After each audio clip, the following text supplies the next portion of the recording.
Hello, everyone. Today is day 70 in the war in Gaza, and unfortunately, this week was a difficult week.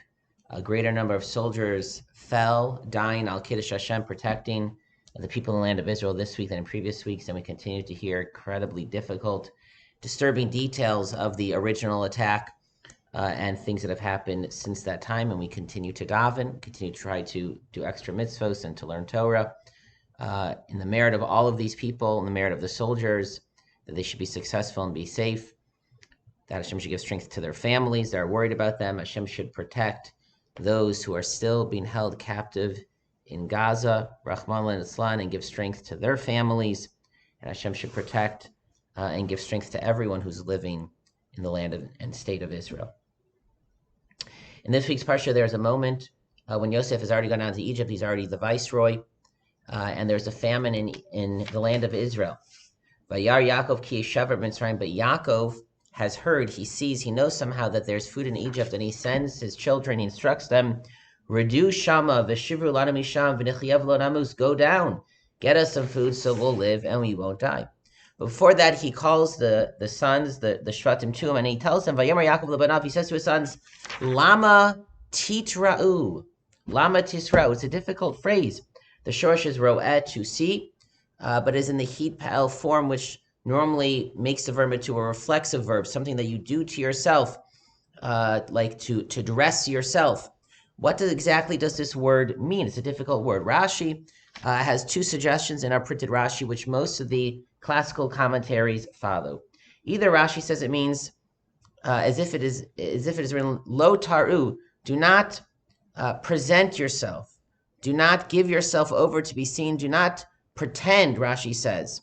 Don't pretend, don't walk around as if we have food. We don't have food, we're hungry. Why are you walking around and pretending, letting people look at you and think that we have food? We don't have food. You need to go down to Egypt and get food. Explanation number two, Rashi suggests, is Lama titra'u, Lama hakol mistachlin b'chem. Why do you walk around and let people look at us? Just the opposite. It's clear that we don't have food. Why do you go and do something? Why you just let everyone stare at us and wonder why we're not doing anything? Wonder how we're going to survive. Don't let people just look at us. Do something. Do something. However, I think the most interesting explanation of this word and phrase comes from the Sforno. The Sforno explains, Lama tabitu za'edze. The phrase means he's talking to the group of the 10 or 11 shvatim in front of him, and he's telling them, why do all of you just look at one another? Why do you look at one another? You got to do something. You're just standing around looking at each other.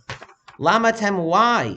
Do you look, v'kolachan, each of you, mitzapa, shiele chavero, each one is looking at the other one, expecting the other one to do something, to go to Egypt or somehow find us food. Kamram, it's like the teaching of our sages. The Gemara says, Kidra debe shutfi, a pot of partners, a pot that has two people cooking it, won't get too hot, won't get too cold. It's just going to stay lukewarm, meaning like the English phrase, there are too many cooks in the kitchen. When there's one person in charge, they'll do it right. They feel that responsibility. But when there's more than one person, so that then everyone looks at the other one. Our Chazal, our sages, understood this, and therefore they distinguish. The context is distinguishing some of the halachos of a sukkah, which is generally one person or one family is in charge of, as opposed to the construction of an Erev. We have a higher standard, we're more strict because we're worried, since it sort of belongs to everyone, the whole community, no one will take charge of it.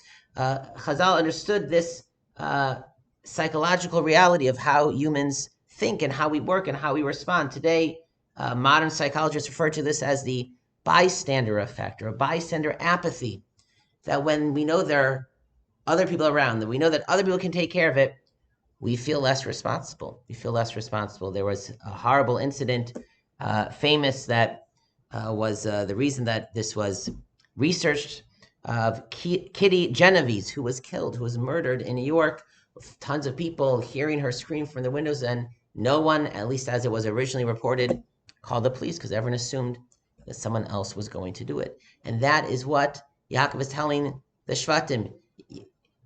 You need to take charge. There are 11 of you. You can't just keep looking at one another and assuming someone else will do it.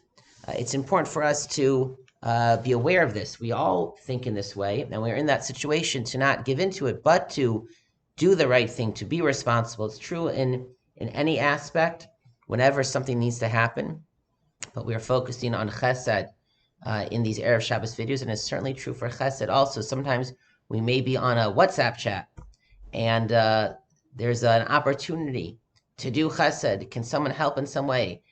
And if the person would ask us directly, it'd be hard to say no, but we're in a group, someone else can do it, we don't feel as responsible. Or in the shul, in a larger community setting, we might see or think or realize that someone could use an invitation for a Shabbos meal or help or support in some way, but we're not their best friend. We don't feel like we're the one responsible for them. Someone else can do it. Someone else can take care of the person. Someone else can help. So we don't feel responsible. And then everyone feels that way. And it doesn't happen. The chesed is not done. Lama Tisra'u, Yaakov tells us the Shvatim, and we hear it ourselves. Don't just let others look at you. Don't just look at others, especially, ironically, when there are a lot of people around. Sometimes things fall through the cracks, and we should feel responsible. If there's something to happen, we should be the ones who will do it. And especially in the context of chesed, if there's an opportunity, if there's a need, we shouldn't rely on others. We should run to do the mitzvah, to help the person, to express our love, our concern, and we should be the ones that respond to the call immediately. Good Shabbos, everyone, and Shabbat Shalom.